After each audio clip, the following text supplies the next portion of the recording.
What are you doing? I'm gonna get hit by a car. I'm killing myself. Is it because you're annoying? I bet it's because you're annoying. It's because if you hadn't been stealing my gas, I'd be dead already. What are you talking about? A while back, Randy and Earl came across the only car in the trailer park without a locking gas cap. It turns out, the month Randy and Earl kept stealing gas was the same month this guy kept trying to kill himself with car exhaust. But when Philo started the car, it only ran for a minute before stalling out. At first, he just thought he'd forgotten to fill up the tank, so he filled it up and tried again. But Earl always stole the gas whenever he stepped away. And just like that, his second attempt failed too. After this went on for a few weeks, Philo gave up. He thought God was deliberately stopping him. That gave him hope to keep on living. But a long time later, Earl felt guilty about what he'd done.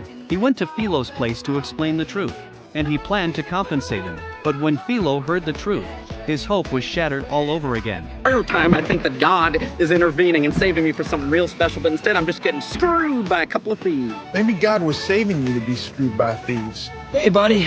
Today's your lucky day. I'm gonna help you find a reason to live. To save Philo, Earl first took him away and asked why he wanted to commit suicide. Philo, why do you want to kill yourself? Because I don't have a job, I don't have any friends, I live in a trailer with no heat, I fail at everything and my feet hurt. So Earl started by chatting with him casually. But Philo ignored him the whole time. Then Earl tried to take him to play some games. But it still didn't work. Philo just stood there alone. Just when they were really stuck, Catalina showed up. Catalina, hold up. I need to ask you a favor. I got this guy who, well, he needs something to live for. I am not sleeping with that man. It's okay, I'm not interested. I already got a girl I love. Hearing this, Earl decided to help Philo win over the girl he liked. That way, Philo would have the motivation to keep living. So Earl and Randy dressed Philo up nicely, and they took him to the girl he liked. Son of a bitch.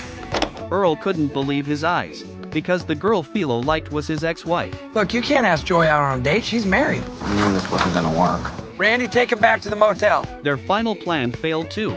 Philo had to go home in frustration. The next day, Earl went to see Philo again, but when he saw Philo sitting in the car, Earl's heart broke.